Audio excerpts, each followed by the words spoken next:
시청자 여러분 안녕하십니까. 6월 18일 일요일 시사 스페셜 노동일입니다. 문재인 대통령이 강경화 외교부 장관 임명을 예정대로 강행했습니다. 야당의 거센 반발이 예상되지만 문재인 대통령은 정면 돌파를 선택했습니다. 자세한 소식 현장 연결해 알아보겠습니다. 송주영 기자. 문재인 대통령이 강신임 장관에게 직접 임명장을 주며 그동안 고생했다고 말했다고요? 네, 오후 2시에 청와대 본관 총무실에서 임명장 수여식이 있었습니다. 강 장관 남편도 함께 참석해 문 대통령으로부터 꽃다발을 받았는데요. 지난달 21일 내정한 지 28일 만입니다. 문 대통령과 강경화 장관, 수석들은 큰 테이블에 둘러앉아 화기애애하게 대화를 했는데요. 이 자리에서 문 대통령은 마음고생 많았다고 위로를 건넸고 강 장관은 부담드려 죄송하다고 화답했습니다. 문 대통령은 또 한미 정상회담과 G20 정상회의 등 외교 현안이 산적해 더는 외교장관 자리는 비워둘 수 없다고 강조했습니다. 그러면서 반대할 수 있지만 야당의 선전포고는 온당치 못하다고 못 박았습니다. 앞으로도 인사청문회 전국에서 주도권을 잃지 않겠다는 의지를 드러낸 것으로 풀이됩니다. 문 대통령은 또 외교부 외무고시 중심 폐쇄적 구조를 문제 삼았고 강 장관도 동의하며 인적 구조 개편에 대한 분명한 의지를 드러냈습니다. 이 밖에도 문 대통령은 외교 다변화 필요성과 안경환 전 법무부 장관 후보자 낙마에 대한 안타까움 등을 표시했습니다. 앞으로 새 정부 초대 외교부 수장을 맡은 강 후보자의 어깨는 무겁습니다. 당장 열흘 앞으로 다가온 한미 정상회담을 차질 없이 준비해야 하는 상황인데요. 정상회담 시작 전부터 사드 논란에서부터 원비어 사태로 경색된 북미 관계 등 난제투성입니다. 또 다음 달 7일 독일에서 열리는 G20 정상회의 준비 등에도 박차를 가해야 합니다. 강 후보자 임명 강행으로 야당의 반발은 더욱 거세지고 있는데요. 이를 의식한 청와대는 애초 오늘로 예정됐던 장관 인선을 연기했고 인사 논란 최소화를 위해 이번 주부터 인사추천위원회를 가동하기로 했습니다. 지금까지 청와대 춘추관에서 MBN 뉴스 송주영입니다. 네, 오늘 일요일입니다마는 여러 가지 정치권 소식이 많습니다. 정치권 소식 짚어보기 위해서 네 분의 전문가 모셨습니다. 소개해드리죠. 제 오른쪽에 윤영걸 전 매경닷컴 대표, 이종훈 정치평론가, 그리고 제 왼쪽에 김능구 폴리뉴스 대표, 최영일 시사평론가 함께하십니다. 어서 오십시오. 네, 안녕하세요. 반갑습니다. 네, 강경화 외교부 장관, 이제 후보자가 아니고 장관이 되었습니다. 우리 70년 역사상 첫 번째 여성 외교부 장관이 됐는데요. 오늘 그 내용 먼저 보시고 돌아오시겠습니다. 임명장 강경화 국무위원회 임명 외교부 장관에 구한 2017년 6월 16일 대통령 문재인.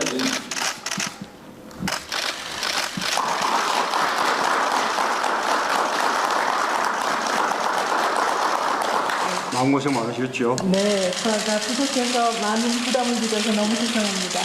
아마 인사청문 절차가 이렇게 힘들 줄은 아마 모르셨을 예, 겁니다. 모르고 시작했습니다.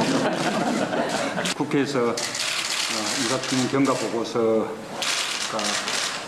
되지 않는 상태에서 임명을 하게 돼서 좀 유감입니다.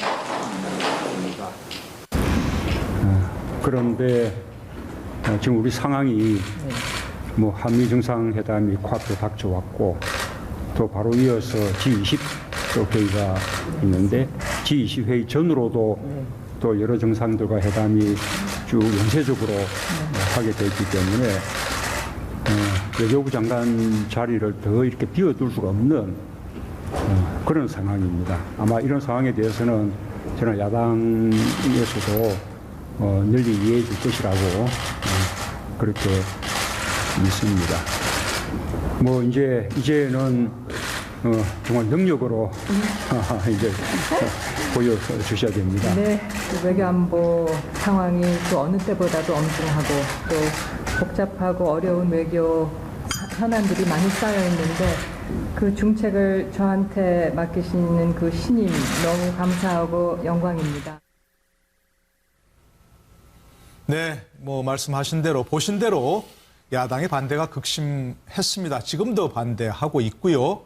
그런데 이렇게 임명할 수밖에 없는 뭐 이유가 있겠죠. 역시 한미 정상회담 앞두고 또 바로 G20이 있는데 외교부 장관 비워놓고 할 수는 없는 거 아니겠습니까? 그렇죠. 그런 네. 면에서 뭐 어쩔 수 없는 선택 아니냐, 뭐 좀 이해해 줄 수 있는 측면이 있는 거 아니냐가 이런 생각이 듭니다. 예. 근데 이제 공정거래위원장했던 김상조 위원장하고는 조금 결이 다릅니다. 김상조 위원장은 자유한국당은 아예 반대를 했고 바른정당이나 국민의당은 채택 자체를 반대한 건 아니에요. 예, 예. 그러니까 한 보고서 채택 장전하고 보고서는 채택하자 이런 의견이었는데 강경화 외교부 장관에 대해서는 야 3당이 공이 다 일제히 채택에 반대를 했습니다. 네. 그래서 문재인 대통령이 어제 밤까지 좀 채택 결과를 좀 송부해 달라 그랬는데 어제까지 야 3당이 반대해서 결과가 없었죠. 네. 없으니까 오늘 뭐 강행을 한 건데 제가 보니까 강행이라는 말보다도 어떻게 보면 앵커님 말씀대로 정면 돌파가 맞지 않느냐. 네, 네. 강행이라고 하지만 뭐 탈법이나 위법은 아니고 그렇죠. 다만 제일 좋은 네. 거는 채택서를 송부받아서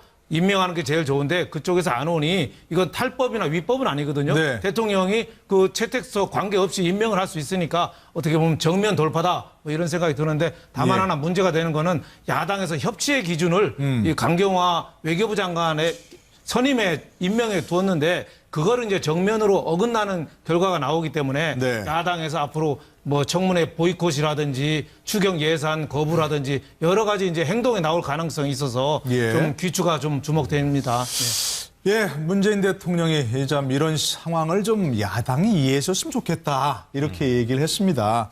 그런데 야당이 좀 이해를 할까요? 어떻게 보세요, 김동구 대표? 제가 볼 때는 상당히 안타까운 상황인데요. 네. 이전에 보면은 이 청문 보고서가 채택이 안 된 가운데서 네. 압도적으로 그 다수가 지금까지 보면 막 35분 중에서 32분이 이제 임명을 강행했습니다. 네. 대통령이. 근데 당시에 이명박 박근혜 정부 때 그게 다수를 점하는데요. 네. 그때는 여야가 강대강 대결이었습니다. 네. 1대1 대결이었죠. 하지만 지금은 여소야대에서 3자, 4자 지금 이제 구도잖아요. 네. 그럼 이게서는 뭔가 국민이 변화라고 총선과 대선에서 그런 득표를 넣어서 표시를 해줬는데 네. 이번에 이런 인사청문회 과정에서도 이 각 당과의 어떤 조율이라든지 이런 부분들이 원활치 않고 네. 야 3당이 모두 반대하는 가운데에서 저 임명장을 뭐 표현하자면 정면 돌파할 수밖에 없었다. 네. 이런 부분에서는 상당히 우리가 지금 협치 문화가 제대로 돼 있지 않는 그 반정이다. 네. 이래 생각 들고요.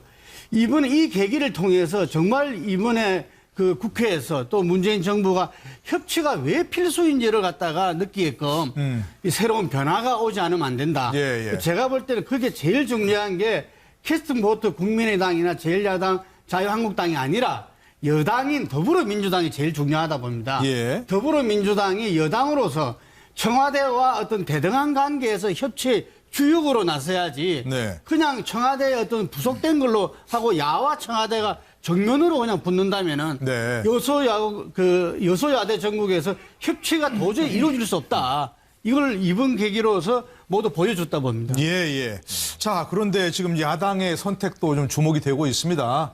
뭐 처음에는 뭐 장외투쟁까지 얘기하다가 장외투쟁을 안 한다고 했고, 뭐 국회 보이콧, 그다음에 또 뭐 얘기하신 대로 추경안, 앞으로 이제 장관들 인사청문회 이런 것들이 있는데 야당의 선택은 어떨까요? 어떠해야 한다고 또 생각하십니까? 뭐 일단 안경환 전 그 법무부 장관 후보자가 이제 그 자진 사퇴함으로 해서 네. 야당의 공격이 약간 예봉이 좀 꺾인 상황이긴 합니다. 네. 그러니까 야당도 계속해서 사실은 이렇게 반대를 하기는 좀 이제 부담이 상당히 생긴 거죠. 네.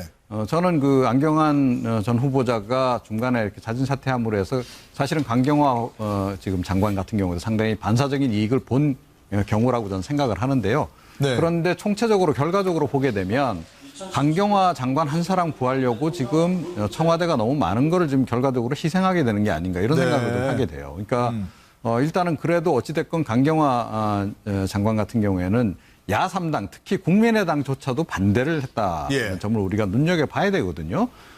지금 뭐 문재인 대통령은 아이고 뭐 이쪽 야당 사람들이 잘못 알았구나라고 생각할 정도로 열심히 일해달라고 이제 얘기를 했는데 네. 사실은 야 3당이 바로 그 생각을 한 거거든요. 나중에 문재인 대통령이 이렇게 뽑아놓고라도 아이고 이거 참 잘못 알았구나라고 나중에 후회할 걸 그걸 먼저 걱정을 해서 사실은 야3당이 반대를 한 거란 말입니다. 네, 네. 그리고 나름의 근거가 없이 뭐 한 것처럼 그렇게 지금 자꾸 이야기를 하는데 나름은 근거를 가지고 야3당이 입을 모아서 또 지적을 했던 부분이 있고요. 예, 이제 어떻게 수행을 할지 지켜보긴 해야 되겠으나 만약에 기대에 미치지 못한다라고 한다면 결과적으로 강경화 장관 한 사람으로 인해서 네. 여러 가지를 좀 손해보게 되는. 네. 심지어 추경안조차도 앞으로 지금 이렇게 되면 굉장히 불투명해지는 그런 상황이다 이렇게 생각합니다. 네. 자, 문재인 대통령은 또 이제부터는 정말 능력을 보여주셔야 된다. 네, 네. 그래서 야당이 아이고 잘못 알았구나. 이렇게 할 정도로 보여주셔야 한다는데 결국 이제 뭐 앞으로 남은 한미 정상회담이라든지 그렇죠. 이것도 뭐야 정상회담으로서 끝나는 게 네. 아니고 뭔가 굉장히 큰 성과를 좀 보인다든가 뭐 해야 되는데 지금 이제 이종훈 평론가 얘기하신 것처럼 네. 아이고 잘못 알았구나를 누가 얘기할 건지 그렇죠. 이게 참 관건입니다. 그렇죠? 이거 저는 뭐 이 강경화 장관이 네. 누구보다 이제 굳은 결심을 이제 오늘 하고 있을 것이다 이렇게 생각이 되는데 네. 또 너무 힘을 줘도 안 되고 너무 힘을 빼도 안 되고 참 적절하게 해야 되는 게 외교 아닙니까? 네. 근데 이제 문재인 대통령 뭐 사실은 이미 임명 강행할 걸 예정하고 한미 정상회담 준비에 들어간 것으로 전해졌었어요. 네. 자 그런데 이제 오늘 이제 공식적으로 임명이 된 거죠. 근데 이종훈 박사님 말씀에 저는 약간 반론이 있는 건 뭐냐면 야3당이 처음에는 도덕성 문제를 집중적으로 이제 퍼부었죠. 네. 그런데 여러 가지 문제가 있었고 위장 전입 문제는 남아요. 하지만 이 이화여고가 대답해야 될 문제가 있고 25명 거쳐간 위장 전입을 강경화 후보가 다 얘기할 수는 없는 거예요. 하지만 나는 위장 전입했다. 그건 애초에 인정을 했었던 사안이고 사과를 했습니다. 그 외에 여러 가지 추가적인 문제가 있었는데 야당 의원이 한마디로 정리를 해 주셨어요. 자, 남편분이 참 자유로운 영혼이신 것 같습니다. 네. 오늘 같이 이제 부부가 동반해서 임명장에서 대통령을 이제 네, 만났는데 지금 화면에 지금 뭐 보시는 네. 분이 이제 배우자시죠? 그럼 이제 이 경제도 독립, 이 분할 경제를 했다는 거 아닙니까? 네. 나는 친정 부모님을 부양했다. 이런 얘기까지 나와서 또 주부들은 나름 이제 박수를 치기도 했는데 그러다 보니까 야당이 청문회 후에는 역량 문제를 이제 시비를 걸었어요. 근데 여기에 대해서 우리가 다 알지만 이 10명의 지난 이 진보 보수 역대 정권의 외교부 장관들이 적임자라고 지지선언을 했고 심지어 이제 반기문 전 유엔 사무총장까지도 자신은 적임자라고 생각한다 그랬단 말이에요. 네. 그러니까 전문가들의 능력 인정에 지지를 받았어요. 이제는 보여주는 것만 남았는데 잘하든 못하든 이제 모든 공은 다 인사권자에게 간 겁니다. 네. 문재인 대통령이 책임지셔야죠. 강행했으니까. 잘하면 박수를 받을 것이고 못하면 대통령이 눈물을 머금고 그때야말로 읍참 경화. 네. 또 정말 이제 인사권자로서 경질해야 되는 상황이 올 수도 네, 있습니다. 어쨌든 외교 현안은 아슬아슬합니다. 다만 저는 이 사안은 앞으로 인사청문회에 매우 복잡성을 야기했다. 당장 김희수 이 헌재 소장 후보가 네. 아직도 본회의 표결이 안 이루어지고 있는데 사실 국민의당은 조금 이거 통과시켜줘야 되는 게 아닌가 하는 내심의 고민이 있어 보였는데 네. 강경화 장관의 임명 때문에 김희수 소장 후보가 네. 상당히 좀 위기에 처했다고 본다. 네. 그리고 이제 앞으로 또 줄줄이 있습니다. 김상곤 사회부총리, 특히 조대엽 이제 노동부 장관 후보, 네, 네. 조대엽 교수죠. 굉장히 이제 날카로운 청문회에 직면하게 될 것으로 이 협치의 문제를 인사청문회 내에서 야당은 더 합리적인 강공을 해서 예. 국민 눈높이에 맞는 이제 이 비판을 해야 될 것 같고요. 이것을 추경과 엮는다. 그것은 청와대에서 이미 추경은 추경이고 인사는 인사로 다뤄달라 이런 요청을 했는데 네. 야당이 추경과 인사를 엮으면 또 국민들이 그것을 합리적으로 이해하는데 쉽지는 않을 것이다 이렇게 보여집니다. 예, 하여간 뭐 야당의 반응 뭐 어떻게 나올지 좀 더 지켜보도록 하고요. 자, 지금 말씀하신 중에 얘기가 나왔습니다. 안경환 법무부 장관 후보자는 본인이 자진 사퇴했습니다. 물론 이제 뭐 낙마라고 볼 수도 있겠고 자진 사퇴했는데요. 자, 그 후보자 사퇴 이후에 인사 검증 문제를 두고서 야당의 공세가 한층 거세지고 있습니다. 뭐 본인들뿐만이 아니고 그 검증을 담당하는 청와대 민정수석, 조국 민정수석 책임론이 거세지고 있는데요. 관련된 얘기 한번 좀 들으시고 돌아오셔서 얘기 나누시죠. 대통령과 야당 간의 인사에 관한 생각이 다를 수 있죠. 그런데 대통령과 야당 간의 인사에 관한 생각이 다르다 그래서 그것을 마치 무슨 선전포고라든지 또는 무슨 강행이라든지 그러면 또 뭐 이제는 또 협치는 또 더 이상 없다든지 마치 대통령과 야당 간의 인사를 놓고 뭐 승부를 겨루는 것처럼 또는 전쟁을 벌이는 것처럼 그렇게 표현들을 하는 것은 참으로 온당하지 못하다고 생각하거든요. 어떤 검찰의 개혁, 그것은 뭐 국민적인 요구 있거든요. 그 검사 뭐 개개인들이 무슨 개혁의 대상인 것은 아닙니다. 문제가 있다면 그 중에 일부 말하면 이 정권을 위해서 줄서게 했던 아주 극소수의 정치검사들의 이제 문제가 있을 뿐이고, 현재 참사 수준으로 계속되고 있는 대통령의 인사 실패에서 가장 큰 원인은 청와대의 부실한 인사 검증에 있습니다. 도대체 조현옥 청와대 인사수석과 조국 민정수석은 무엇을 하는 사람들입니까?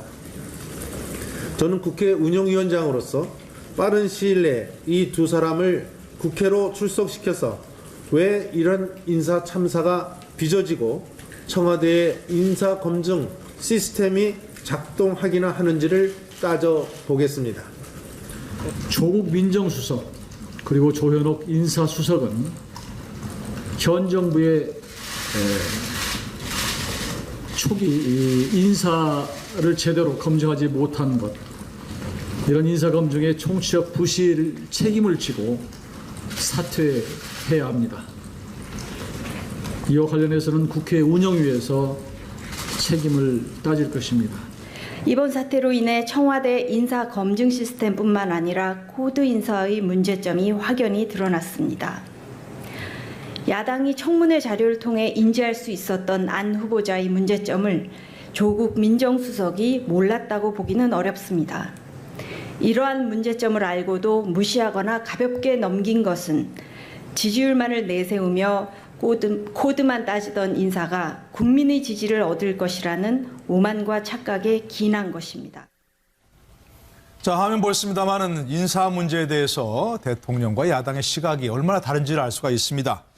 뭐 안경환 이제 전 법무장관 후보자겠죠. 낙마를 비롯해서 여러 가지 야당이 문제를 삼고 있는데, 자, 뭐 이제 이종훈 평론가께서 좀 얘기를 해주시면 이런 문제에 있어서 조국 민정수석이 책임을 져야 됩니까? 아니면 지금 일부 정부 여당의 시각처럼 이건 과도한 정치 공세라고 그렇게 판단이 되십니까? 그 부분도 결국 이제 중대성으로 이제 판단 내릴 수밖에 없죠. 그런데 네. 사실은 이제 안경환 이제 전 후보자 같은 경우에는 그러니까 검증이 아주 가장 기본적인 검증도 좀 안 된 그런 것이 지금 드러나고 있는 거 아닙니까? 예.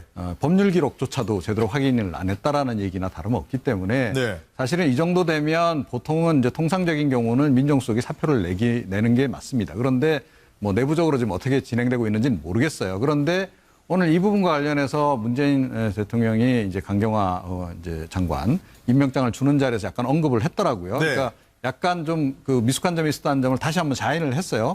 뭐라고 얘기를 했냐면, 그러니까 너무 목표 의식이 앞서다 보니, 네. 그러니까 약간의 그러니까 검증이 좀 안이해진 측면이 있었던 것 같다라고 좀 이야기를 했습니다. 네네. 그러니까 그와 더불어서 지금 인사추천위원회를 이제 가동을 본격적으로 하겠다라고 얘기를 했거든요. 네. 그동안 그러니까 인사추천위원회를 가동하지 않고 해왔다는 겁니다. 그러니까 인사추천위원회는 뭐냐면 비서실장 중심으로 해서 이제 관련되는 이제 핵심 수석들, 민정수석까지 포함해서 모여서 이제 정무적인 판단도 하고, 그리고 이제 민정수석 한 사람만으로는 이게 판단이 제대로 안 될 경우가 좀 있잖아요. 네네. 판단에 좀 완벽성을 기하기 위해서 이제 인사추천위원회를 노무현 전 정권 시절에도 이미 이제 그걸 운영을 했었거든요. 네네. 근데 그걸 이제서야 가동한다는 겁니다. 어찌됐건 가동을 하게 되는 것이 이제 다행스럽긴 한데, 그걸 가동한다는 것 자체가 의미하는 바가 뭐냐 하면, 네. 사실은 그동안은 조국 민정수석에게 거의 100% 그러니까 맡긴 그런 상황이 아니었는가라고 네. 우리가 이제 추정을 해볼 수밖에 없는 거죠. 자, 뭐 여기 아까 잠깐 우리 화면에도 나왔지만 결국 이게 조국 민정수석과 안경환 전 후보자 뭐 개인적인 인연 때문에 아마 문 대통령이 얘기하신 것처럼 뭔가 검증이 좀 소홀했던 네. 그런 부분이 있는 거 아니냐는 얘기도 나오고 저도 있습니다. 그렇게 생각합니다. 안경환 후보, 전 후보의 경우에는 네. 조국 민정수석과의 각별한 개인적 관계가 좀 네. 작동한 게 아니냐.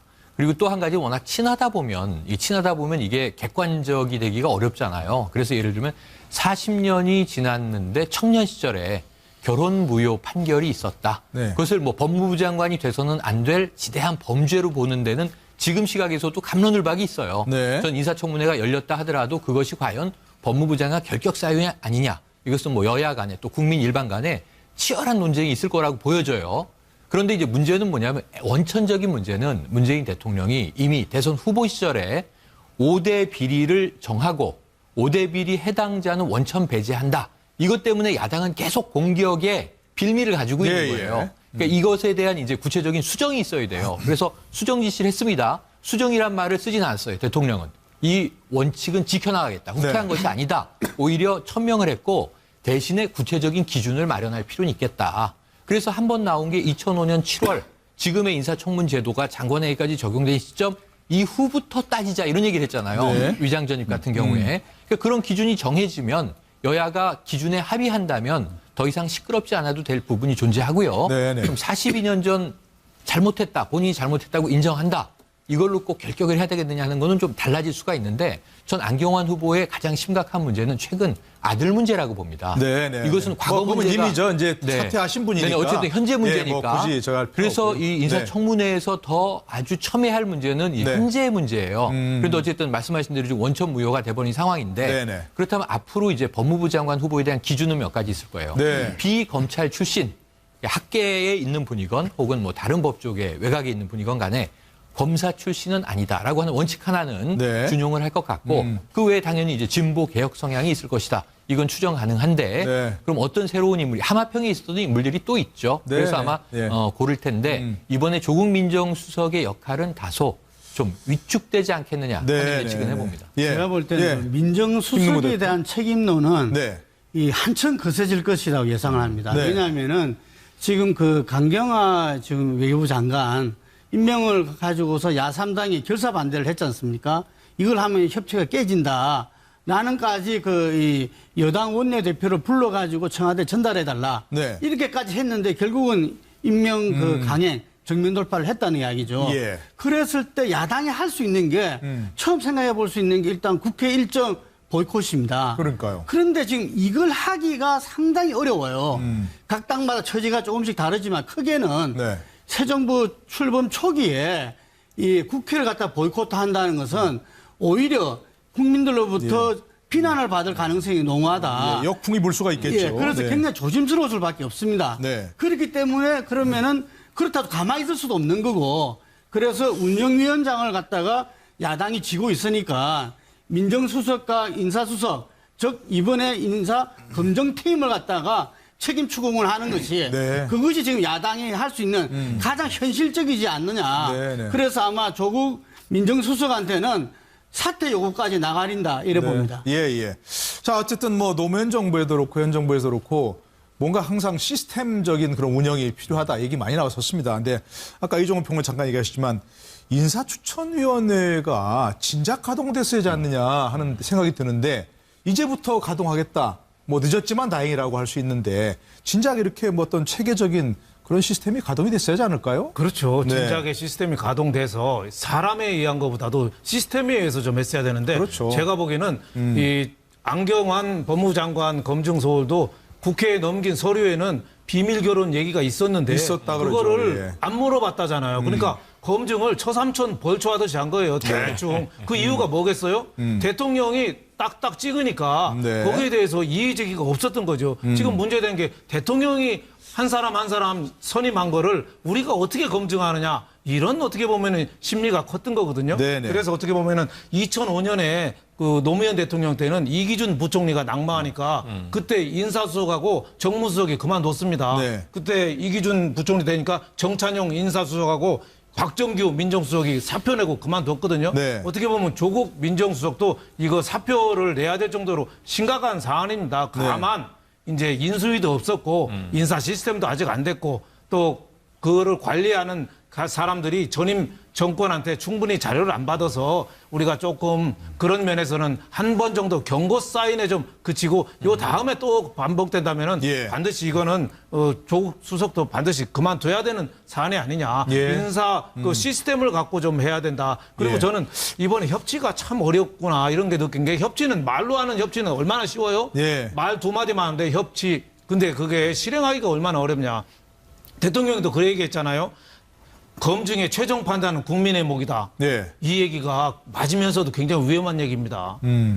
국민한테 뜻에 따라서 검증을 하겠다. 네. 맞는 얘기긴 맞는 얘기죠. 어차피 국민이 죄로가 있으니까. 하지만은 지금 국회에서 국민의 뜻을 받아서 청문회를 열어서 검증을 하는 거잖아요. 예. 근데 그거 무시하고 국민에 물어보겠다. 이거가 협치에 굉장히 위험한 시그널이 돼 있고 또 하나는 대통령이 예. 과거 정부보다 훨씬 높은 검증 기준을 적용하는데 야당이 반대해서 안타깝다. 이런 얘기했거든요. 예. 근데 훨씬 높은 검증 기준이 지금 그게 돼서 이겁니까? 제가 보기엔 여기 대해서도 좀 반성할 부분이 많다고 봐요. 예. 저는 외교부 장관 임명한 거는 전 찬성하지만 외교부 장관이 정동 아파트에 그때 이화여고랑 해서 15년간 25명이 온 거는 네. 이거는 그냥 위장 전입이 아니라 부정 입학입니다. 네, 네. 제2의 정유라 사건이에요. 이거 임명은 임명이고 이거는 저는 철저히 조사해야 된다고 네, 봐요. 네. 김상조 위원장도 저는 임명에 찬성했지만 그분의 그 현금만 쓴 거라든지 부인이 그 학원 원장 하면서 그 강남의 학원 현금 받잖아요. 네. 현금 받아서 그 세금 안 내고 한 거 이런 것도 알겠습니다. 하나 예. 임명은 임명이고 조사는 앞으로도 철저히 더 해야 된다고 봐요. 알겠습니다. 네, 뭐 당신의 능력을 보여주세요 이런 말이 있는데 문재인 대통령이 그렇게 얘기하셨죠. 이제 강경화 외교부 장관이 임명됐으니까 여러 가지 논란을 뒤로 하고 정말 능력 있는 외교부 장관이 되기를 중심으로 바람하지 않습니다. 근데 지금 얘기한 것처럼 자 청와대 이제 더 이상 인수위 없이 출범해서 이렇게 됐다 하는 말을 할 수 있는 시기가 아니라고 생각이 됩니다. 시스템적으로 움직여야 되는데 자 그런데 지금 청문회를 앞두고 있는 여러 장관 후보자들도 만만치 않은 의혹들이 지금 얘기가 나오고 있습니다. 자 먼저 조대엽 고용노동부 장관 후보자 의혹이 나오고 있습니다. 어떤 의혹들인지 좀 얘기 좀 해주실까요? 최영일 여자. 네, 우선 뭐 여러 가지가 있는데요. 가장 논란이 크게 되고 있는 것은 만취 음주운전입니다. 이건 본인도 인정했어요. 이게 만취 상태에서 음주운전을 했고 0.1% 혈중 알코올 그러면 이제 이 면허 취소가 된 거죠. 그렇죠. 바로 면허 취소가 됐습니다. 그런데 이제 문제는 자 그럼 음주운전 전력은 5대 비리에 들어가진 않아요. 네. 근데 이제 위장 전입 얘기 나오고 뭐 세금 탈루 얘기 나오고 했을 때 자, 음주운전도 역대 정부에서 항상 문제가 됐던 거예요. 그렇죠. 가장 가깝게는 이 최근에 백남기 농민의 사망에 대해서 사과했던 이철성 현 경찰청장. 네. 과거에 이제 음주운전 전력이 나왔는데 음주운전을 단속해야 하는 경찰의 수장으로 적합하냐 아니냐. 그런데 그 박근혜 정부 때 이제 임명이 강행이 된 겁니다. 그리고 지금도 유임이 된 거예요. 네. 그래서 이제 이런 문제가 논란이 돼 있는 상황에서 조대엽 이제 고려대 교수죠. 노동대학 원장은 이 만취 음주운전에 대해서 이제 청문회에서 어떤 답변을 할 것인가인데 네. 본인이 해명을 했어요. 이미 해명이 있었죠. 왜 술을 마셨는가에 대한 해명이 있습니다. 그 당시에 고려대 내에 농성이 있었던 겁니다. 그런데 이제 그 학생들을 찾아가서 학생들과 함께 술을 마셨다라는 이제 이야기를 한 거예요. 그러니까 왜 술을 마셨나에 대한 이제 해명을 한 겁니다. 근데 문제는 그 당시에 농성 중이던 학생들이 네. 조 교수님하고 술 안 먹었는데요? 하는 얘기가 나온 거예요. 우선 농성 천막 내에 학생들이 교내에 있는데 농성 중인 학생들이 어떻게 농성 천막 안에서 술을 먹었겠느냐. 네, 네. 우린 그렇게 시위하지 않았다.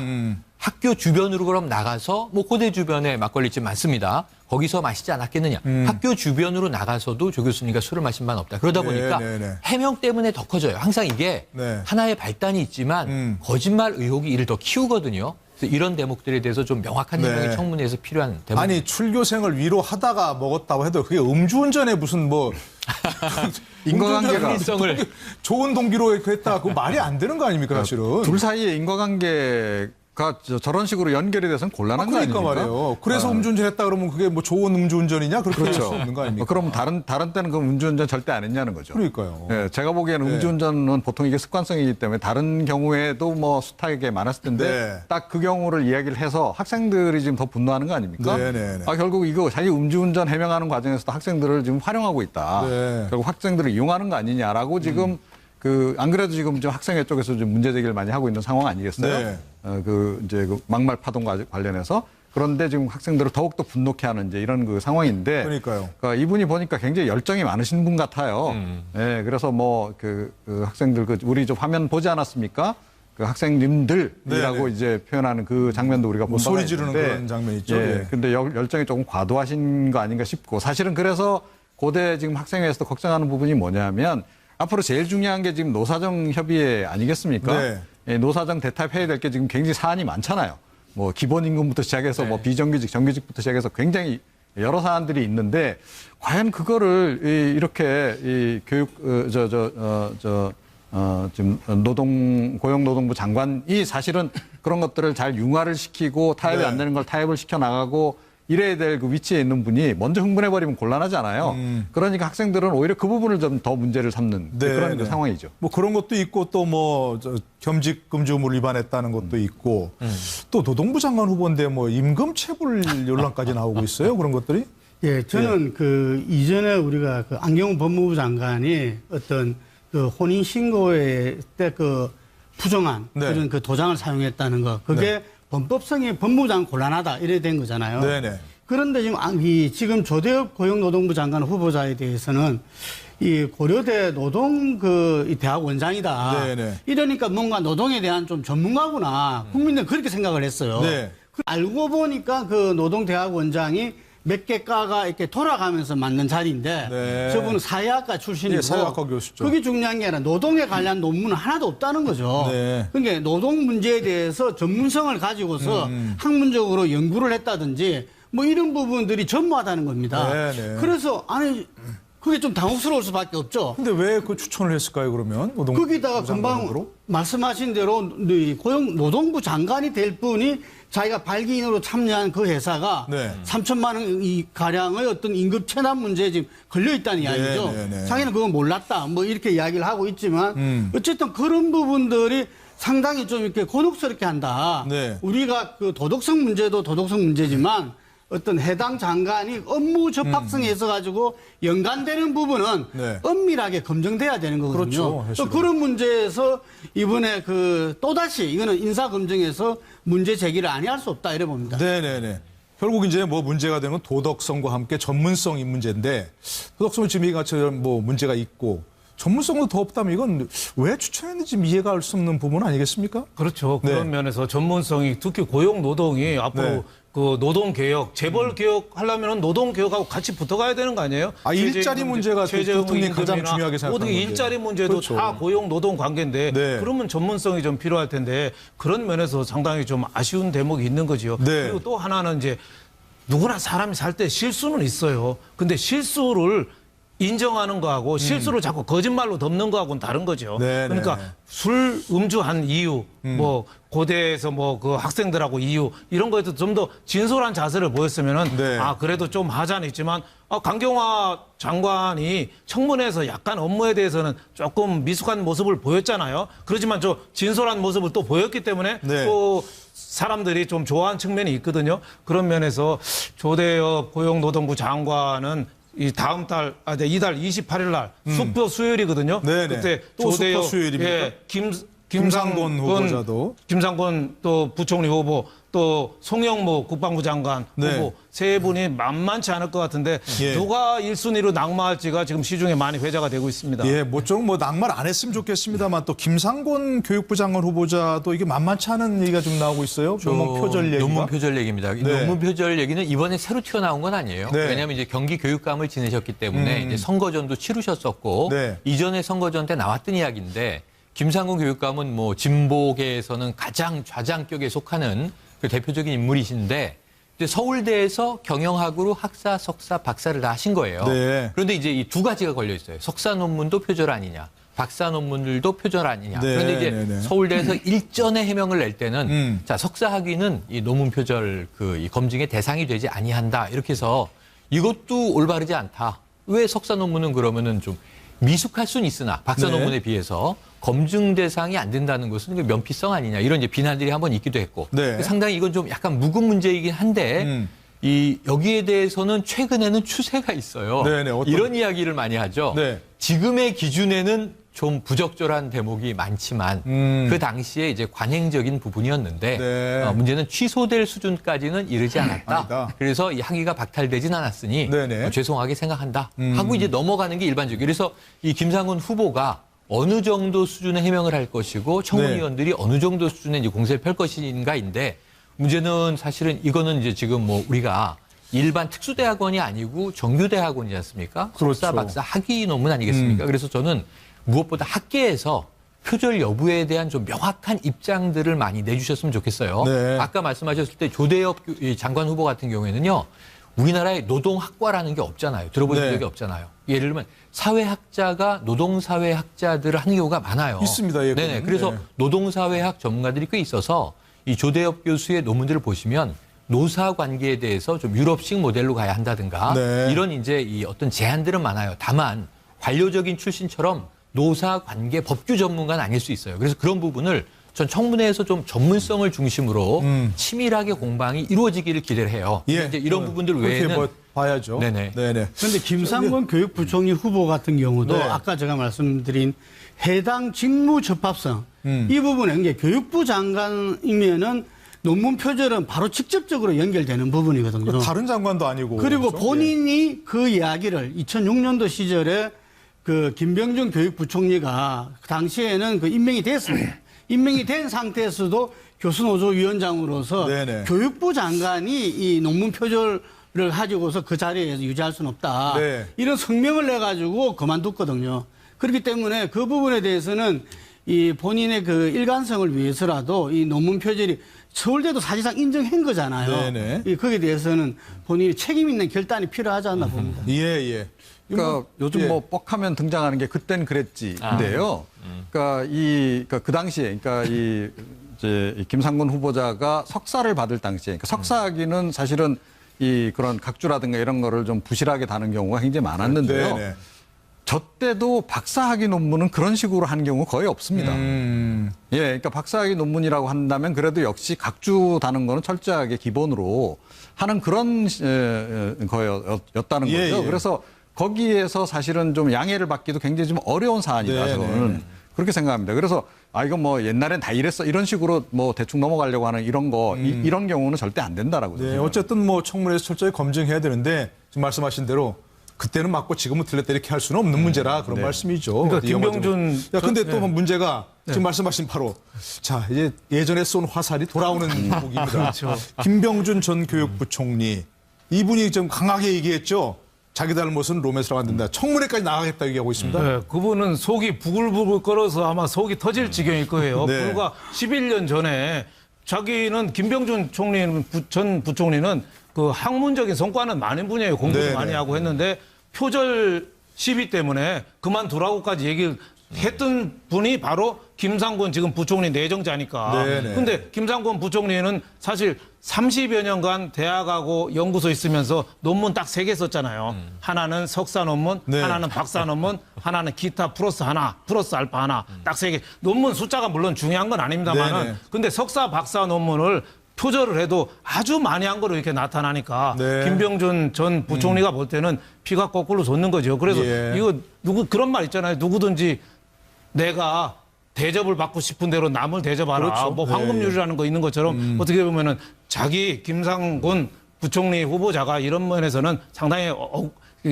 내가 보기에는 좀 결단을 해야 되는 거 아니냐 이런 예. 생각 들고 왜 영화 올드보이 있잖아요. 네. 사소한 실수 때문에 15년간 갇혀서 만두 먹고 나온 사람이 그때 그것도 결국은 사소한 것 때문에 복수할 정도로 그렇게 되는데 그 김병준 총리 때는 얼마나 피가 끓겠어요. 네. 제가 보기에는 김상곤 알겠습니다. 부총리 내정자도 좀 생각을 좀 깊이 하시면 예, 예. 답이 나오는데 소크라테스가 얘기했잖아요. 너 자신을 하려고. 근데 네. 자신을 모르니까 자꾸 일이 길어지는 거죠. 알겠습니다. 예, 뭐 청문회가 있다니까요. 청문회를 철저히 지켜보면서 국민들의 판단이 어떤지 지켜봐야 할 텐데 정말 인생 만사 새옹지마 이런 생각이 듭니다. 자, 오늘 또 속보가 하나 들어왔었죠. 조금 전에 검찰 정유라 구속영장 재청구 이런 제목입니다. 자, 정말로 이전에는 위기한 공무집행 방해, 업무 방해 이런 네네. 것만 사유로 들었었는데 이제는 범죄 수익 은닉의 규제 및 처벌 등 한마디로 돈을 숨겼다 이런 거죠. 관련된 내용 한번 보시고 돌아오시죠. 제가 어머니와 전 대통령님과의 어떤 일이 벌어졌는지는 하나도 모르는데 일단 저는 좀 억울합니다. 제가 모든 특혜를 받았다고 하는데 사실 아는 사실이 별로 없기 때문에 저도 계속 이거를 퍼즐을 맞추고 있는데도 사실 잘 연결되는 게 없을 때도 있습니다. 저도. 어떤 점이 제일 억울하신 것을 네. 어떤 부분이 특히나 알지 못하는 일들이 많아서 그러니까 네, 그런 게 좀 억울하다기보다는 왜 몰랐을까 하는 그런 부분도 있고요. 그래서 많은 드릴 말씀이 없어서 네, 여쭤보시는 거에 다 정확히 되게 대답을 못 드리기 때문에 죄송하게 생각합니다. 자, 검찰이 어쨌든 정유라 씨를 꼭 구속하겠다 이런 의지를 좀 보인 거죠, 오늘. 그렇죠. 네. 네, 지난번에 영장을 청구했습니다마는 그게 이제 영장 청구가 기각이 됐잖아요. 그렇죠. 근데 이제 그 검찰도 그동안에 고민은 좀 많았던 것 같아요. 첫째는 이제 정유라를 구속시키면 3대가 구속이 되는 거거든요. 이제 2돌짜리 아이도 이제 귀국이 됐으니까 네, 그 최순실 또 딸 정유라 또 정유라 아이까지 3대를 구속시키니까 조금 그건 좀 심한 거 아니냐. 예, 좀 그건 심한 거 아니냐. 그리고 또 20대 정유라가 21살인데 네. 엄마 죄하고 딸 죄하고는 좀 다른데 우리나라가 연좌제도 아닌데 네. 그런 좀 동정론도 또 있는 건 사실인데 예. 지금 정유라를 검찰에서 너무 좀 핵심 고리로 좀 판단한 것 같아요. 그 과거에 나온 게 삼성에 소유하는 말 2피를 또 최순실이가 그걸 돈을 대줘가지고 차액을 보존해줘가지고 말 2피를 샀잖아요. 네. 블라디미르하고 스타샤를 사가지고 했는데 그때 그 돈을 하는데 삼성하고 돈의 고리의 관계 그거를 또 범죄 수익 은닉으로 보는 거죠. 네. 그리고 또 정유라가 최순실하고 오랫동안 생활하면서 지금 여러 가지 그 돈 삼성 지원받은 거라든지 문제를 지금 잠깐 조사해서는 불구속에서는 조사가 안 되는데 네. 구속 상태에서 제대로 최순실 비리에 대해서도 좀 파보겠다 이런 의도가 아니냐 이렇게 생각이 됩니다. 네. 과거 또 그 삼성 이재용 부회장이 기각이 됐다가 다시 재청구한서 성공한 사례가 있거든요. 그렇죠. 그래서 다시 재청구한 거 아니냐 이런 생각이 듭니다. 예. 최영일 평론가는 네. 어떻게 예상하십니까, 결과를? 저는 일단은 구속 가능성은 높아졌다. 네. 왜냐하면 검찰 입장에서는 첫 번째 구속영장이 기각됐기 때문에 네. 두 번째도 기각되면 검찰은 면이 안 서는 그렇죠. 거죠. 그럼 차라리 청구 안 한 게 낫었죠. 불구속 상태에서 기소하고 재판받게 하는 게 난데 그런데 첫 번째가 기각됐을 때 국민적 공분도 있었지만 왜 기각됐느냐 이게 궁금했는데 사실은 혐의가 여러 가지가 있는데 달랑 2개를 넣은 거예요. 네. 하나는 그 이화여대 학사 비리 관련해서 예. 업무방해죄. 그렇죠. 이건 대부분 최순실과 교수들이 공모한 것으로 되어 있고 특혜는 정유라가 받은 거지만 그냥 어찌 보면 종범 정도에 불과해서 네. 지금 재판도 다 끝나가는 마당에 이게 구속되겠느냐. 본인은 몰랐다는 거잖아요. 근데 여기서도 거짓말이 좀 많이 나오고 있어요. 왜냐하면 전 학교도 안 갔고요. 가고 싶지도 않았고요. 엄마가 보내서 간 거고요. 전 아무것도 몰라요 그랬는데 사실은 여러 차례 학교를 갔고 네. 교수도 만났고 리포트도 보냈고 중국까지 갔다 온 바가 있습니다. 네네. 문제는 학업을 제대로 수행하지 않고 학점을 이수했다는 게 문제겠죠.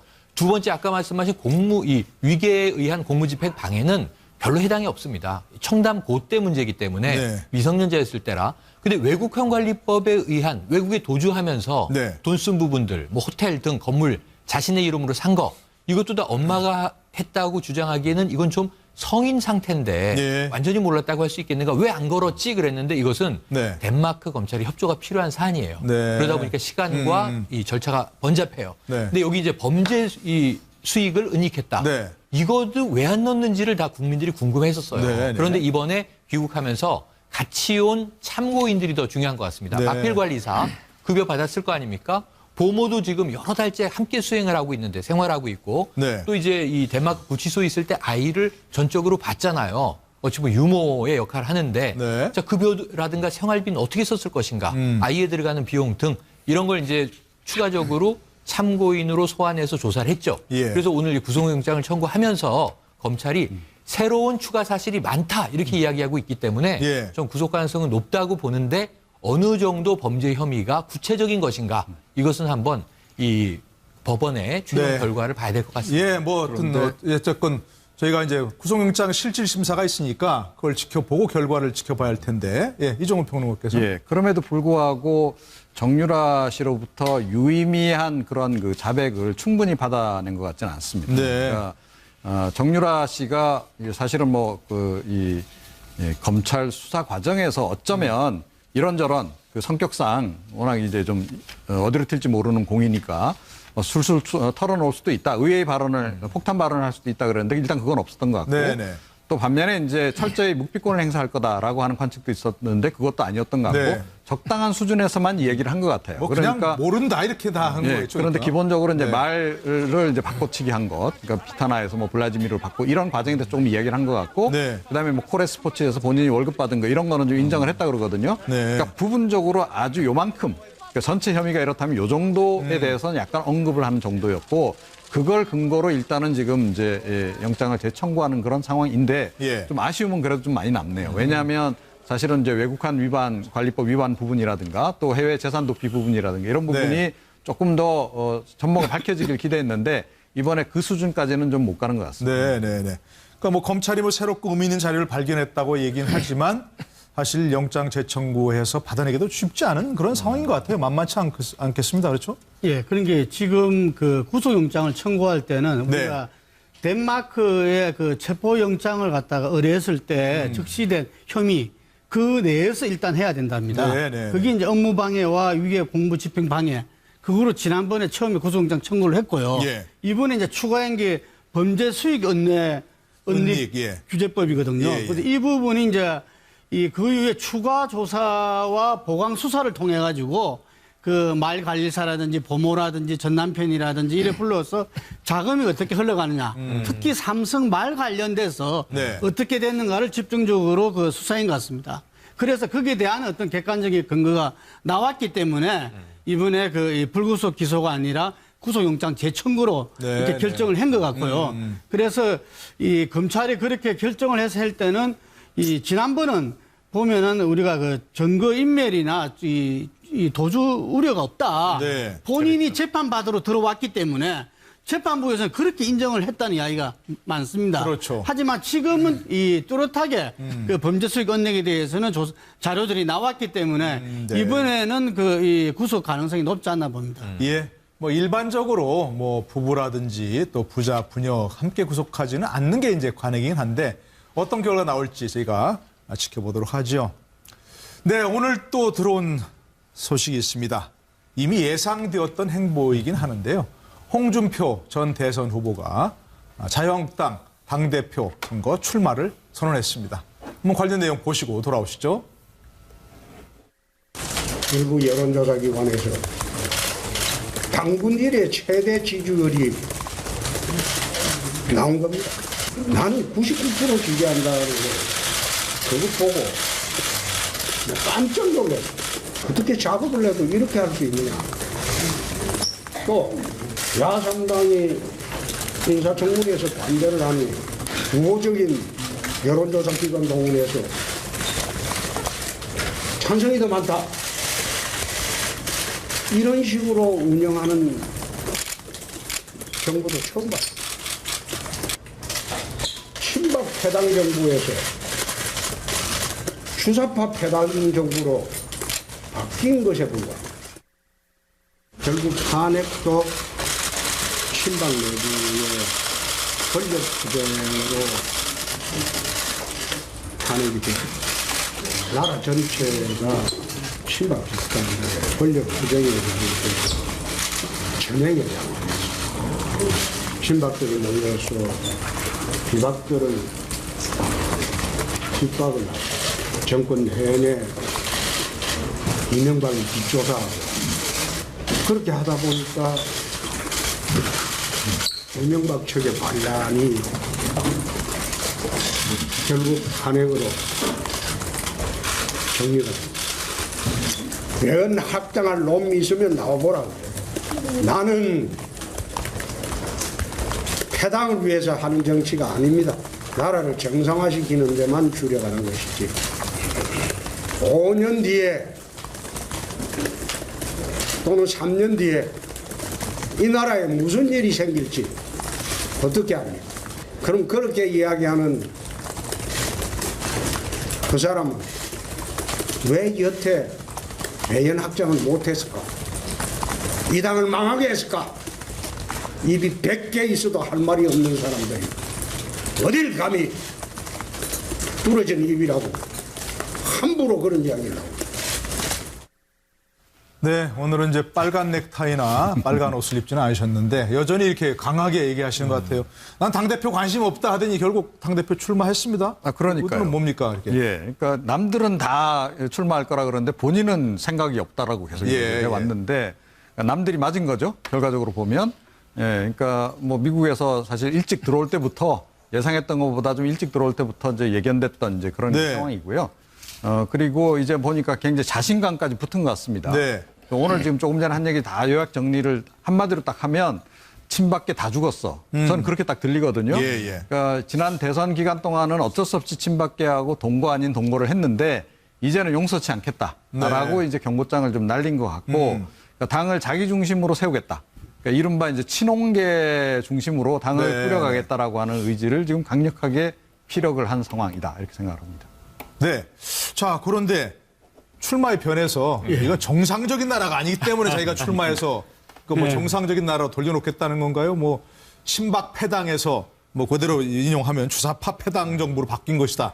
이렇게 얘기했는데 그건 어떻게 보십니까? 우리가 대선 때 그 홍준표 전 지사의 좀 과격한 발언들, 일부에서 뭐 막말 논란까지 있었던 이 부분들은 그 보수가 상당히 이렇게 위축되고 이렇게 그 괴멸된 상태에서 보수 지지를 다시 결집하기 위해서 어떤 이 세대안의 어떤 그 강조 효과를 낸 거 아니냐. 충격요법을 했다. 그런데 지금은 그런 시기가 아니거든요.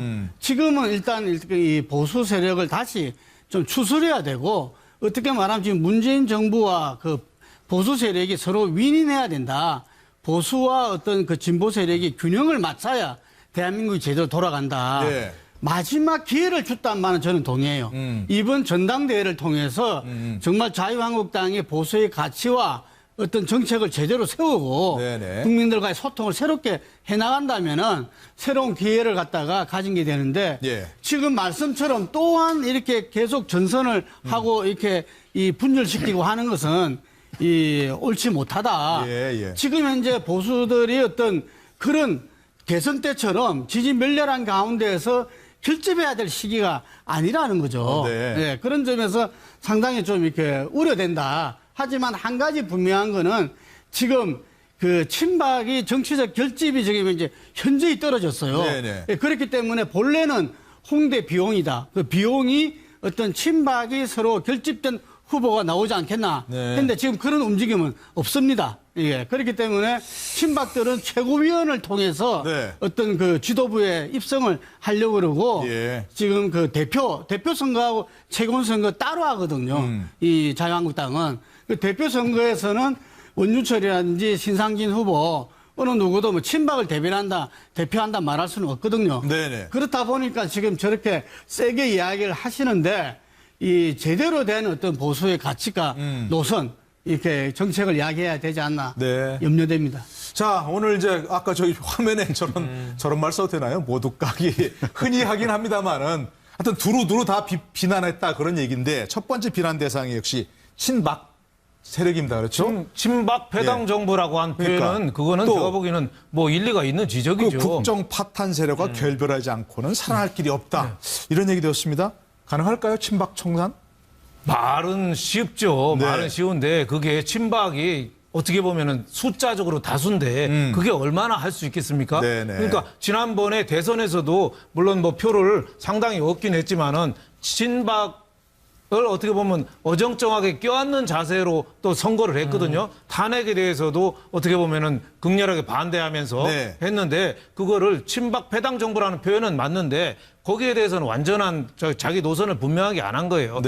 지난 이 정부가 사실 보수가 진 게 보수 진보 싸움에서 진 것도 아니고 어떻게 보면 보수 내 노선 갈등으로 진 것도 아니고 진 이유는 정당 민주주의를 외면하고 또 친박 사당화 이것 때문에 진 거거든요. 진 건데 그 원인 분명은 했는데 저는 친박 패당 정부에서 또 하나 주사파 패당 정부라고 했어요. 주사파 패당 정부라고 한 거는 제가 보기에는 조금 말이 지나쳤어요. 주사파라는 거는 김일성 찬양하는 유일사상 찬양하는 거잖아요. 주체사상파란 얘기죠. 그렇죠. 그러면은 문재인 후보로 찍었던 1342명은 다 빨간 사람이라는 1342명은 다 그럼 빨간 사람이라는 얘기인가요? 어떻게 보면은 어떻게 보면 그것도 그것도 자기 부정일 수가 있죠. 네. 친박 배당 정부를 극복하기 위해서 자기 혁신 또 신세대를 키워주는 여러 가지 변신을 해서 포용력 있는 모습을 보여주고 외연 확장 얘기 나오는데 저렇게 화를 내잖아요. 네. 저거 하기 전에 어떻게 보면은 야당으로서 저 제대로 좀 서기 또 여당에 대한 저기에 대한 뭐 주사파 정부라든지 저런 좀 지나친 언어 그런 거보다는 네. 지금 할 게 사드라든지 대북 정책 또 비정규직 문제 또 최저임금 10,000원 문제라든지 네. 이런 문제에 관해서 좀 구루구루 좀 목소리를 내는 게 지금 제 역할이 아닌가 이렇게 생각이 됩니다. 네. 자, 친박 정부도 문제가 있었고 현 정부도 문제가 있고 언론도 문제가 있고 종편도 문제가 있고 다 여론조사 모든 게 문제가 기관도, 있다고. 여론조사 기관도 문제가 있고. 여론조사도 지금 문제가 있다고 얘기했고. 자, 그래서 이제 그런 얘기를 하니까 일부에서 우려하는 것처럼 네. 그렇게 모두 까기 하면 외연 확장이 되겠느냐. 그렇죠. 뭐 포용을 해야 이렇게 그렇죠. 되는데. 그러니까 발끈하면서 목소리를 높인 거 아닙니까? 그렇죠. 그렇게 말하는 사람들은 외연 확장을 했느냐, 네네. 못하지 않았느냐. 그러니까 말이에요. 저 미국에 다녀오셔서 요즘에 뭐 트럼프 대통령 여러 가지 위기도 있습니다만 미국 정치를 좀 공부하고 오셨으면 짧은 기간이지만 이 여행의 묘미가 있었을 텐데 사극을 너무 많이 보시는 것 같아요. 아, 그래요? 어딜 감히 네. 뚫어진 입이라고 함부로 얘기를 하느냐, 내 이놈 이런 분위기인데 아, 예. 이래가지고 아무도 떨지 않습니다. 지금 보세요. 이 국가를 정상화하겠다는 이야기는 이미 지난 대선에서 후보로 하셨고 심판을 받았어요. 그건 넘어갔습니다. 네. 그런데 그때도 나는 여론조사 하나도 안 믿습니다. 그런데 어쨌든 2위는 하셨죠. 24% 2위. 그럼 그게 현실로 이제 확인이 된 겁니다. 그다음에 지금 도전을 어디 하는 거예요? 네. 대선은 이제 5년 후예요. 물론 3년 후, 5년 후, 1년 후에 무슨 일이 생길지 말씀대로 모르지만 네. 불확실성의 시대지만 이번에 7월 3일에 도전하는 건 당권이에요. 그런데 문제는 당을 어떻게 살릴지를 얘기해야 되는데 네. 당에 대한 얘기가 없어요. 다만 비판하는 사람들에 대한 역비판은 있는데 그럼 친박이라고 다 욕해놓고 107석의 의석이 지금 필요해서 정치하려고 당대표를 하는 거 아닙니까? 네네. 전국에 지금 남아있는 자유한국당의 당원들이 필요한 거 아닙니까? 네. 그럼 당원들에게 새로운 비전으로 결집을 호소해야 되고 107석의 이 배가 있습니다. 저에게는 어떻게 지금 여당과 각을 세워서 어떤 비전으로 대한민국의 미래를 펼치겠습니다. 제1야당의 대표가 되겠습니다. 해야 되는데 네. 아무것도 콘텐츠가 없어요. 어딜 감히 가지고는 안 된다는 걸 감히 말씀드리고 싶습니다. 네네. 입이 뚫어졌기 때문에. 네, 감히 그런데- 말씀드렸는데. 네, 자, 그러나- 근데 네. 과거 홍준표 대표 이제 당 대표 했잖아요, 그죠? 네. 그때 이제 흔히 본인 말대로 독고다이 스타일로 가기 때문에 이게 뭐 대표로서 리더십을 발휘하지 못하고 조기에 와해됐죠. 이번에는 뭐가 좀 다를까요? 어떻게 그때는 보십니까? 사실은 뭐 친박계 약간 방해 공작 같은 것도 이제 작용을 했던 거죠. 네네. 이제 친박계들의 이제 대표 흔들기 그런 것도 이제 작용을 이제 한 상황인데 지금 사실은 저게 외연 확장 전략 맞습니다. 뭐냐 하면 네. 양쪽으로 지금 밀어내는 전략인 거죠. 밀어내기. 그러니까 이 극우와 국자로 밀어내고. 딱 규정을 하고 네. 밀어내기를 하는 겁니다. 그러니까 지금 이제 문재인 정부 같은 경우에는 비서실장부터 예전에 이제 한때 주사파였던 뭐 이런 인물도 있고 하니까 이 갖다 붙이기가 굉장히 좋은 거죠. 네. 그러니까 그렇게 해서 이제 몰고 또 이제 이쪽에 친박계는 친박계대로 이게 너무 극우 정권이었다라고 이제 밀어내기를 하면서 사실 이 중간에 있는 지금 정당들, 그러니까 국민의당이나 바른정당이 제대로 지금 역할을 하고 있고 국민적 지지를 받고 있으면 이게 통하지 않는데요. 네. 이 두 개 정당이 지금 상당히 지금 무력한 상황이잖아요. 무기력한 상황. 자, 이러다 보니까 사실은 이제 홍 지사는 그 부분을 좀 보는 것 같아요. 그래서 양쪽으로 확 밀어내면 그 중간 영역은 거의 자기 차지가, 자기 동무대가 될 가능성이 높다라는 네, 판단을 네, 지금 네. 하고 있는 게 아닌가 이렇게 생각합니다. 좀 한번 짚어볼게요. 만약에 이제 물론 이제 다른 분도 있죠. 뭐 신상진 의원, 원유철 의원 일단 뭐 당권 레이스에 도전을 하긴 했습니다만 만약에 홍준표 전 대표가 자유한국당 대표가 된다면 어떤 가능성이 있고 어떤 더 한계가 있을까? 어떻게 짚어보십니까? 뭐 7월 3일 날 뭐 전당대회를 열어서 네. 물론 3명이 있죠. 원유철, 신상진 의원하고 3파전을 겨룹니다만은 지금은 뭐 제일 유력한 게 홍준표 후보가 그렇습니까? 되겠습니다. 네네. 근데 이분이 장기는 있어요. 말이 분명하고 쉬워요. 네. 무슨 말 하는지는 분명히 알겠어요. 네. 그리고 또 친박하고는 분명하게 앞으로는 선을 긋겠다고 하니까 이런 장점이 있는 반면에 앞으로 나가야 될 대안 이런 거는 좀 부족하지 않느냐. 네. 이래서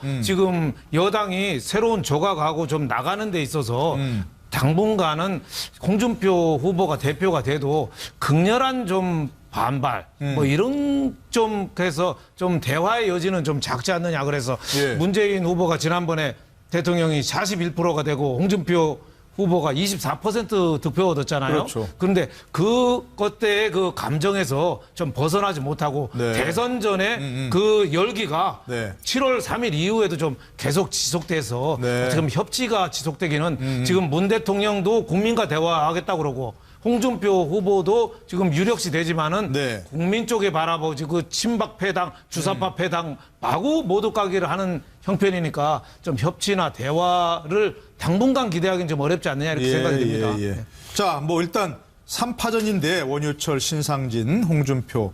일단 홍준표 전 후보 가장 그 가능성이 있다고 보시는지, 그리고 만약에 당대표가 된다면 뭐 어떤 그 뭐 좀 행보를 보여야 할지도 좀 해주시면. 그리고 이제 실제적으로 대통령 후보로서 예. 현지가 얼마 되지 않지 않습니까? 그렇죠. 예. 그렇기 때문에 전부 다 홍준표 후보를 갖다가 자유한국당의 그 원내위원장까지 다 이렇게 외치면서 선거를 치른 지가 얼마 안 됐어요. 예. 그렇기 때문에 자연스럽게 지금 이제 원내위원장 사이에서는 뭐 추대론도 나오고 그랬었습니다. 네. 그리고 이제 홍준표 후보 금방 말씀하신 대로 대표가 된다면은 네. 정부 여당과 각을 세우겠죠. 그러겠습니다. 자기가 해온 이야기도 있고. 네. 하지만 그거 못지않게 본인이 정말 새로운 어떤 가치를 갖다가 이야기를 했기 때문에 네. 신보수 노선을 이야기했잖아요. 그럼 신보수 노선이 뭐냐 컨텐츠가 도대체 이 부분을 갖다가 내놓고 네. 예를 들면은 해야 되지 않죠. 반대만 반대만 해가지고는 그 국민들한테서 멀어지면은 네. 결국 당 대표라도 또 그만둬야 되는 거거든요. 예. 그렇기 때문에 그런 변화가 예상됩니다. 예, 뭔가 좀 정치에서 새로운 모습을 기대했는데 국민들이 보기에는 새롭지 않은 것 같습니다. 이번 주 이후 정말 새로운 정치 모습을 전해드리길 바라겠습니다. 오늘 함께해 주신 여러분 고맙습니다.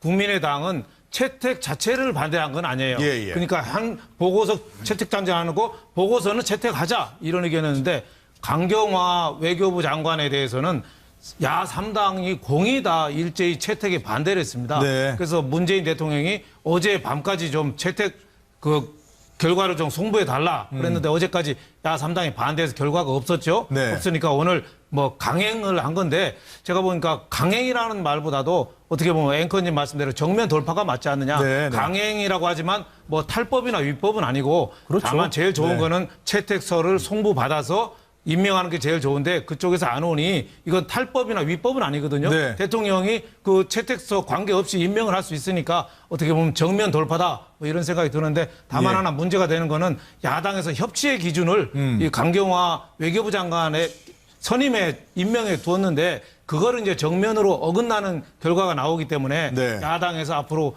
뭐 청문회 보이콧이라든지 추경 예산 거부라든지 여러 가지 이제 행동에 나올 가능성이 있어서 예. 좀 귀추가 좀 주목됩니다. 네. 예, 문재인 대통령이 좀 이런 상황을 좀 야당이 이해했었으면 좋겠다 이렇게 얘기를 했습니다. 그런데 야당이 좀 이해를 할까요? 어떻게 보세요, 김동구 대표? 예, 제가 볼 때는 상당히 안타까운 상황인데요. 네. 이전에 보면은 이 청문 보고서가 채택이 안 된 가운데서 네. 압도적으로 그 다수가 지금까지 보면 막 35분 중에서 32분이 32분이 이제 임명을 강행했습니다. 네. 대통령이. 근데 당시에 이명박 박근혜 정부 때 그게 다수를 점하는데요. 네. 그때는 여야가 강대강 대결이었습니다. 네. 1대1 대결이었죠. 하지만 지금은 여소야대에서 3자, 4자 지금 이제 그 구도잖아요. 네. 그럼 이게서는 뭔가 국민이 변화라고 총선과 대선에서 그런 득표를 넣어서 표시를 해줬는데 네. 이번에 이런 그 인사청문회 과정에서도 이 각 당과의 어떤 조율이라든지 이런 부분들이 원활치 않고 네. 야 3당이 모두 반대하는 가운데에서 저 임명장을 뭐 표현하자면 정면 돌파할 수밖에 없었다. 네. 이런 부분에서는 상당히 우리가 지금 협치 문화가 제대로 돼 있지 않는 그 반정이다. 네. 이래 생각 들고요. 이번에 이 계기를 통해서 정말 이번에 그 국회에서 또 문재인 정부가 협치가 왜 필수인지를 갖다가 느끼게끔 이 새로운 변화가 오지 않으면 안 된다. 예. 제가 볼 때는 그게 제일 중요한 게 캐스팅 보트 국민의당이나 제1야당 자유한국당이 아니라 여당인 더불어민주당이 제일 중요하다 봅니다. 예. 더불어민주당이 여당으로서 청와대와 어떤 대등한 관계에서 협치에 주역으로 나서야지 네. 그냥 청와대의 어떤 부속된 걸로 하고 야와 청와대가 정면으로 그냥 붙는다면은 네. 여소야대 전국에서 협치가 도저히 이루어질 수 없다. 이걸 이번 계기로서 모두 보여줬다 봅니다. 예. 자, 그런데 지금 야당의 선택도 좀 주목이 되고 있습니다. 뭐 처음에는 뭐 장외투쟁까지 얘기하다가 장외투쟁을 안 한다고 했고, 뭐 국회 보이콧, 그다음에 또 뭐 얘기하신 대로 추경안, 앞으로 이제 장관들 인사청문회 이런 것들이 있는데 야당의 선택은 어떨까요? 어떠해야 한다고 또 생각하십니까? 뭐 일단 안경환 전 그 법무부 장관 후보자가 이제 그 자진 사퇴함으로 해서 네. 야당의 공격이 약간 예봉이 좀 꺾인 상황이긴 합니다. 네. 그러니까 야당도 계속해서 사실은 이렇게 반대를 하기는 좀 이제 부담이 상당히 생긴 거죠. 네. 저는 그 안경환 전 후보자가 중간에 이렇게 자진 사퇴함으로 해서 사실은 강경화 지금 장관 같은 경우도 상당히 반사적인 이익을 본 경우라고 저는 생각을 하는데요. 네. 그런데 총체적으로 결과적으로 보게 되면 강경화 장관 한 사람 구하려고 지금 청와대가 너무 많은 거를 지금 결과적으로 희생하게 되는 게 아닌가 이런 네. 생각을 좀 하게 돼요. 그러니까 일단은 그래도 어찌됐건 강경화 장관 같은 경우에는 야3당 특히 국민의당조차도 반대를 했다는 점을 우리가 눈여겨봐야 되거든요.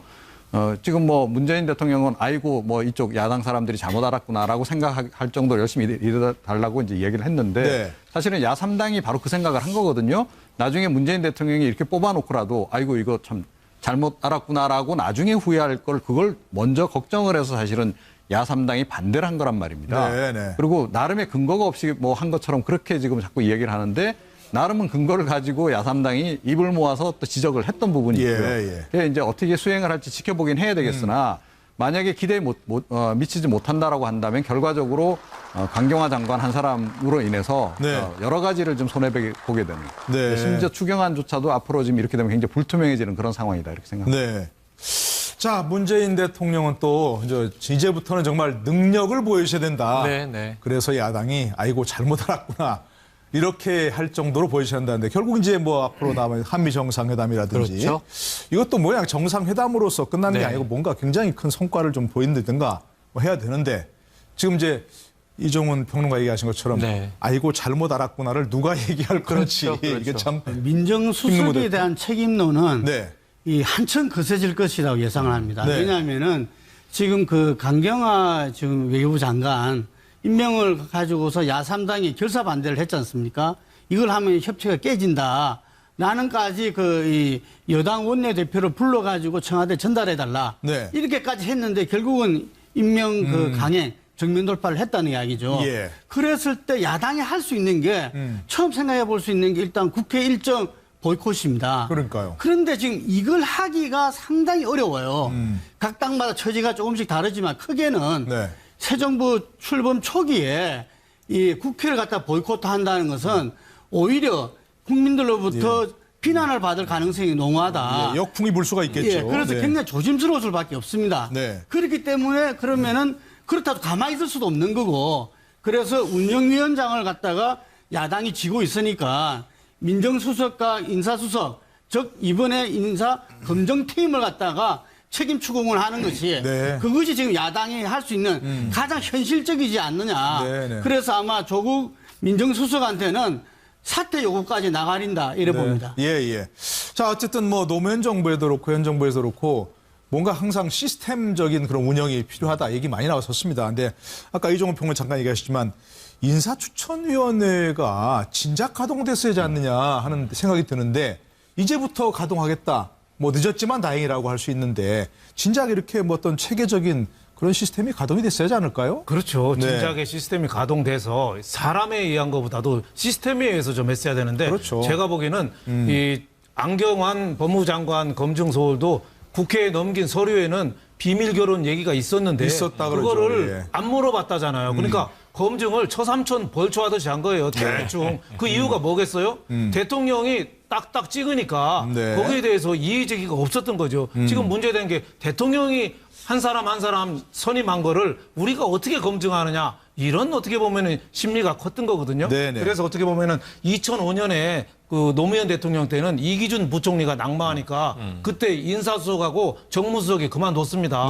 그때 이기준 부총리 되니까 정찬용 인사수석하고 박정규 민정수석이 사표 내고 그만뒀거든요. 네. 어떻게 보면 조국 민정수석도 이거 사표를 내야 될 정도로 심각한 사안입니다. 다만 이제 인수위도 없었고 인사 시스템도 아직 안 됐고 또 그거를 관리하는 사람들이 전임 정권한테 충분히 자료를 안 받아서 우리가 조금 그런 면에서는 한 번 정도 경고 사인에 좀 그치고 요 다음에 또 반복된다면은 반드시 이거는 조국 수석도 반드시 그만둬야 되는 사안이 아니냐. 인사 그 시스템을 갖고 좀 해야 된다. 그리고 저는 이번에 협치가 참 어렵구나 이런 게 느낀 게 협치는 말로 하는 협치는 얼마나 쉬워요? 말 두 마디만 하는데 협치. 근데 그게 실행하기가 얼마나 어렵냐. 대통령도 그 얘기했잖아요. 검증의 최종 판단은 국민의 몫이다. 이 얘기가 맞으면서도 굉장히 위험한 얘기입니다. 그럼 국민한테 뜻에 따라서 검증을 하겠다. 맞는 얘기긴 맞는 얘기죠. 어차피 국민이 제일 위에 있으니까. 하지만은 지금 국회에서 국민의 뜻을 받아서 청문회를 열어서 검증을 하는 거잖아요. 근데 그거 무시하고 국민을 물어보겠다.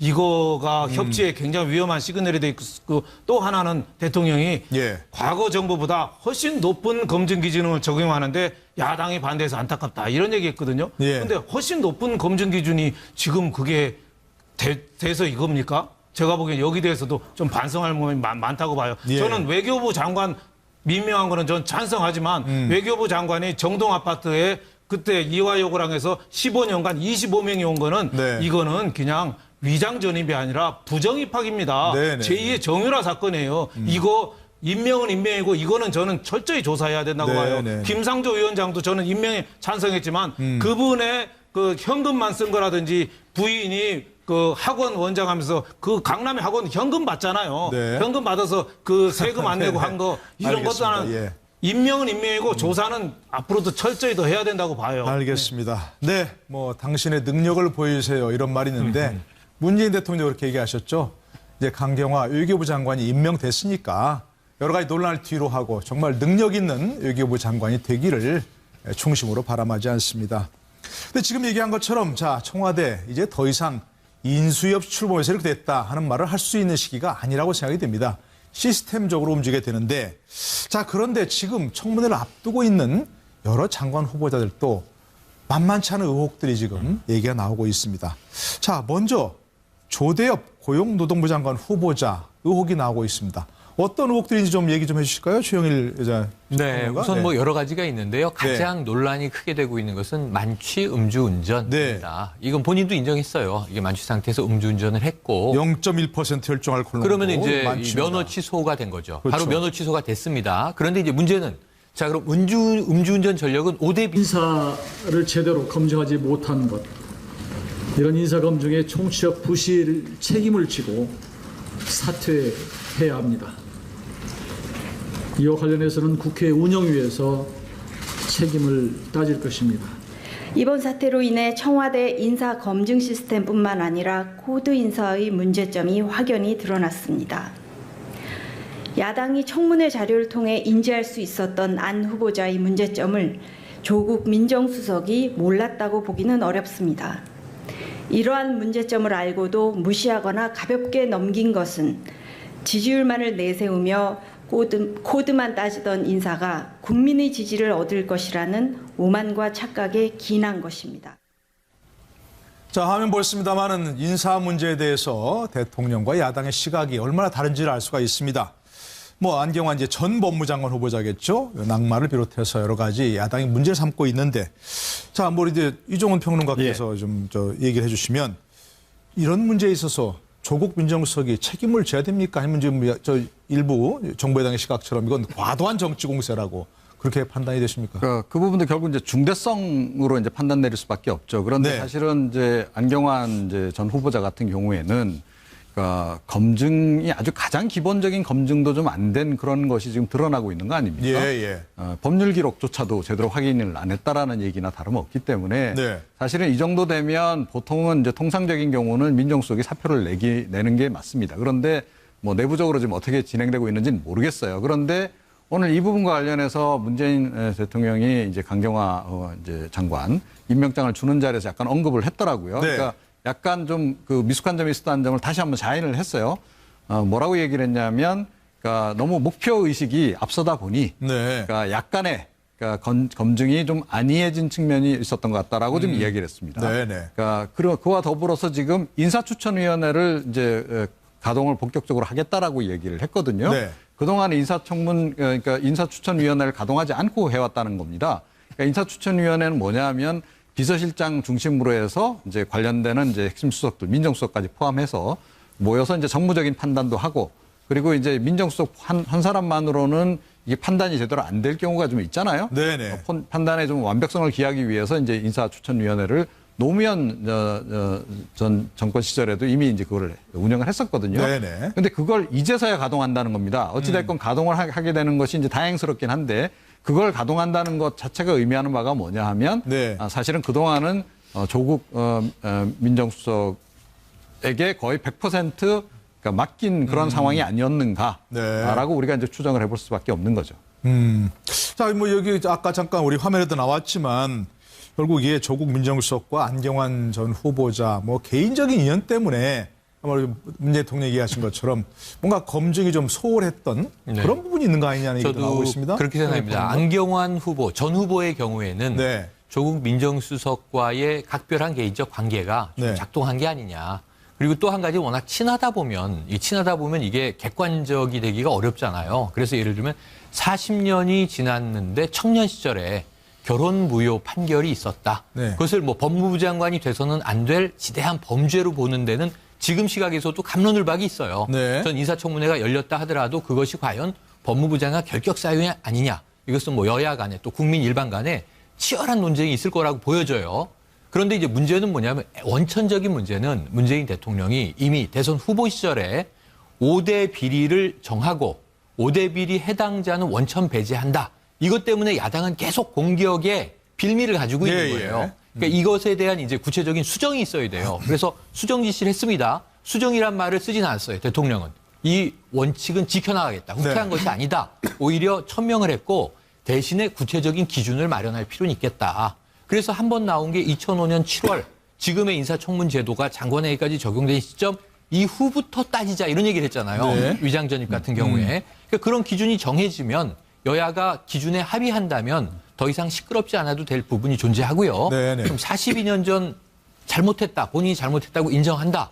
이걸로 꼭 결격을 해야 되겠느냐 하는 거는 좀 달라질 수가 있는데 전 안경환 후보의 가장 심각한 문제는 최근 아들 문제라고 봅니다. 네네. 이것은 과거 문제가 이미죠. 이제 사퇴하신 분이니까. 네, 어쨌든 현재 문제니까. 뭐 굳이 제가 할 필요 그래서 없고요. 이 인사청문회에서 더 아주 첨예할 문제는 이 네. 현재의 문제예요. 그런데 어쨌든 말씀하신 대로 지금 원천 무효가 돼버린 상황인데 네네. 그렇다면 앞으로 이제 법무부 장관 후보에 대한 기준은 몇 가지 있을 거예요. 네. 비검찰 출신 학계에 있는 분이건 혹은 뭐 다른 법 쪽에 외곽에 있는 분이건 간에 검사 출신은 아니다라고 하는 원칙 하나는 네. 준용을 할 것 같고 그 외에 당연히 이제 진보 개혁 성향이 있을 것이다. 이건 추정 가능한데 네. 그럼 어떤 새로운 인물이 하마평에 있었던 인물들이 또 있죠. 네. 그래서 아마 네. 고를 텐데 이번에 조국 민정수석의 역할은 다소 좀 위축되지 않겠느냐 하는 예측은 해봅니다. 예. 제가 볼 때는 관건입니다. 그렇죠. 이거 저는 뭐 이 강경화 장관이 네. 누구보다 이제 굳은 결심을 이제 오늘 하고 있을 것이다 이렇게 생각이 되는데 네. 또 너무 힘을 줘도 안 되고 너무 힘을 빼도 안 되고 참 적절하게 해야 되는 게 외교 아닙니까? 네. 근데 이제 문재인 대통령 뭐 사실은 이미 임명 강행할 걸 예정하고 한미 정상회담 준비에 들어간 것으로 전해졌었어요. 네. 자 그런데 이제 오늘 이제 공식적으로 임명이 된 거죠. 근데 이종훈 박사님 말씀에 저는 약간 반론이 있는 건 뭐냐면 야3당이 처음에는 도덕성 문제를 집중적으로 이제 포화를 퍼부었죠. 네. 그런데 이제 여러 가지 문제가 있었고 위장 전입 문제는 남아요. 하지만 이 이화여고가 대답해야 될 문제가 있고 25명 거쳐간 위장 전입을 강경화 후보가 다 얘기할 수는 없는 거예요. 하지만 나는 위장 전입했다. 그건 애초에 인정을 했었던 사안이고 사과를 했습니다. 그 외에 여러 가지 추가적인 문제가 있었는데 야당 의원이 한마디로 정리를 해 주셨어요. 자, 남편분이 참 자유로운 영혼이신 것 같습니다. 네. 오늘 같이 이제 부부가 동반해서 임명장에서 대통령을 이제 네, 만났는데 지금 화면에 지금 뭐 보시는 네. 분이 이제 배우자시죠? 그럼 이제 이 경제도 독립, 이 분할 경제를 했다는 거 아닙니까? 네. 나는 친정 부모님을 부양했다. 이런 얘기까지 나와서 또 주부들은 나름 이제 박수를 치기도 했는데 그러다 보니까 야당이 청문회 후에는 역량 문제를 이제 시비를 걸었어요. 근데 여기에 대해서 우리가 다 알지만 이 10명의 지난 이 진보 보수 역대 정권의 외교부 장관들이 적임자라고 지지선언을 했고 심지어 이제 반기문 전 유엔 사무총장까지도 자신은 적임자라고 생각한다 그랬단 말이에요. 네. 그러니까 전문가들의 능력 인정에 지지를 받았어요. 이제는 보여주는 것만 남았는데 잘하든 못하든 이제 모든 공은 다 인사권자에게 간 겁니다. 네. 문재인 대통령이 책임지셔야죠. 강행했으니까. 잘하면 박수를 받을 것이고 못하면 대통령이 눈물을 머금고 그때야말로 읍참경화. 네. 또 정말 이제 인사권자로서 경질해야 되는 상황이 올 수도 있습니다. 어쨌든 외교 현안은 아슬아슬합니다. 다만 저는 이 사안은 앞으로 인사청문회에 매우 복잡성을 야기했다. 당장 김희수 이 헌재 소장 후보가 아직도 본회의 표결이 안 이루어지고 있는데 사실 국민의당은 조금 이거 통과시켜줘야 되는 게 아닌가 하는 내심의 고민이 있어 보였는데 강경화 장관의 임명 때문에 김희수 소장 후보가 상당히 좀 위기에 처했다고 본다. 그리고 이제 앞으로 또 줄줄이 있습니다. 김상곤 사회부총리, 특히 조대엽 이제 노동부 장관 후보, 조대엽 교수죠. 굉장히 이제 날카로운 청문회에 직면하게 될 것으로 이 협치의 문제를 인사청문회 내에서 야당은 더 합리적인 강공을 해서 국민 눈높이에 맞는 이제 이 비판을 해야 될 것 같고요.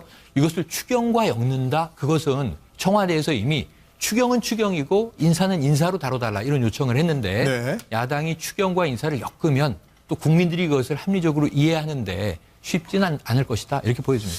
예, 하여간 뭐 야당의 반응 뭐 어떻게 나올지도 더 지켜보도록 하고요. 자, 지금 말씀하신 중에 얘기가 나왔습니다. 안경환 법무부 장관 후보자는 본인이 자진 사퇴했습니다. 물론 이제 뭐 낙마라고 볼 수도 있겠고 자진 사퇴했는데요.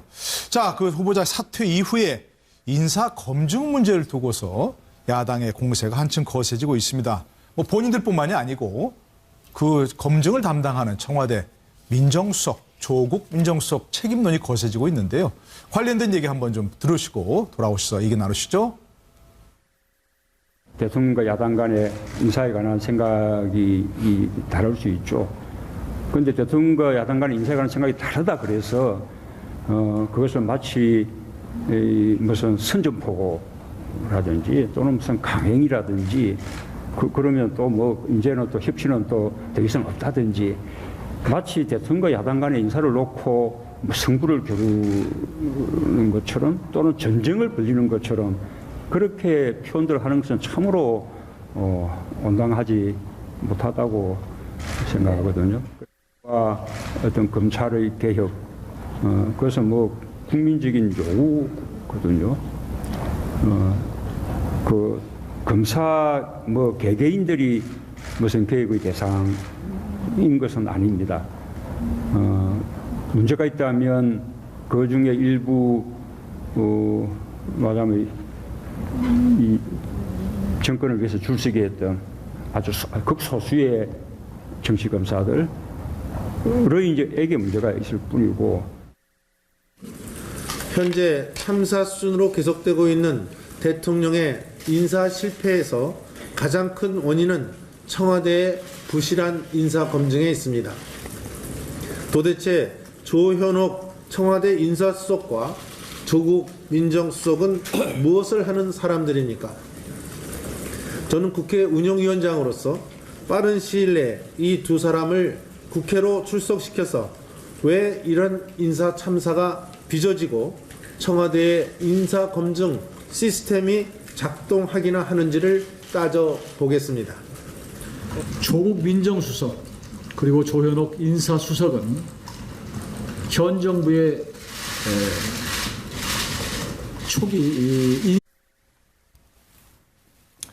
시청자 여러분 안녕하십니까. 6월 18일 일요일 시사스페셜 노동일입니다. 문재인 대통령이 강경화 외교부 장관 임명을 예정대로 강행했습니다. 야당의 거센 반발이 예상되지만 문재인 대통령은 정면 돌파를 선택했습니다. 자세한 소식 현장 연결해 알아보겠습니다. 송주영 기자. 문재인 대통령이 강신임 장관에게 직접 임명장을 주며 그동안 고생했다고 말했다고요? 네, 오후 2시에 청와대 본관 총무실에서 임명장 수여식이 있었습니다. 강 장관 남편도 함께 참석해 문 대통령으로부터 꽃다발을 받았는데요. 지난달 21일 내정한 지 28일 만입니다. 문 대통령과 강경화 장관, 수석들은 큰 테이블에 둘러앉아 화기애애하게 대화를 했는데요. 이 자리에서 문 대통령은 마음고생 많았다고 위로를 건넸고 강 장관은 부담드려 죄송하다고 화답했습니다. 문 대통령은 또 한미 정상회담과 G20 정상회의 등 외교 현안이 산적해 더는 외교장관 자리는 비워둘 수 없다고 강조했습니다. 그러면서 반대할 수 있지만 야당의 선전포고는 온당치 못하다고 못 박았습니다. 앞으로도 인사청문회 전국에서 주도권을 잃지 않겠다는 의지를 드러낸 것으로 풀이됩니다. 문 대통령은 또 외교부 외무고시 중심 폐쇄적 구조를 문제 삼았고 강 장관도 동의하며 인적 구조 개편에 대한 분명한 의지를 드러냈습니다. 이 밖에도 문 대통령은 외교 다변화 필요성과 안경환 전 법무부 장관 후보자 낙마에 대한 안타까움 등을 표시했습니다. 앞으로 새 정부 초대 외교부 수장을 맡은 강 후보자의 어깨는 무겁습니다. 당장 열흘 앞으로 다가온 한미 정상회담을 차질 없이 준비해야 하는 상황인데요. 정상회담 시작 전부터 사드 논란에서부터 원비어 사태로 경색된 북미 관계 등 난제투성입니다. 또 다음 달 7일 독일에서 열리는 G20 정상회의 준비 등에도 박차를 가해야 합니다. 강 후보자 임명 강행으로 야당의 반발은 더욱 거세지고 있는데요. 이를 의식한 청와대는 애초 오늘로 예정됐던 장관 인선을 연기했고 인사 논란 최소화를 위해 이번 주부터 인사추천위원회를 가동하기로 했습니다. 지금까지 청와대 춘추관에서 MBN 뉴스 송정입니다. 네, 오늘 일요일입니다마는 여러 가지 정치권 소식이 많습니다. 정치권 소식 짚어보기 위해서 네 분의 전문가 모셨습니다. 소개해드리죠.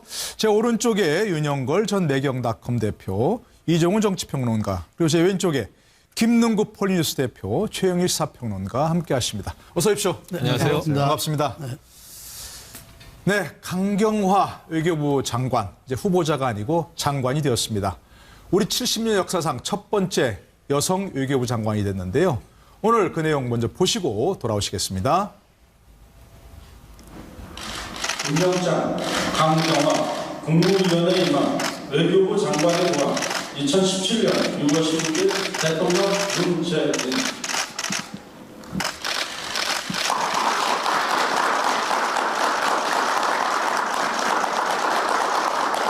마음고생 많으셨죠? 네, 제가 구속해서 많은 부담을 드려서 너무 죄송합니다.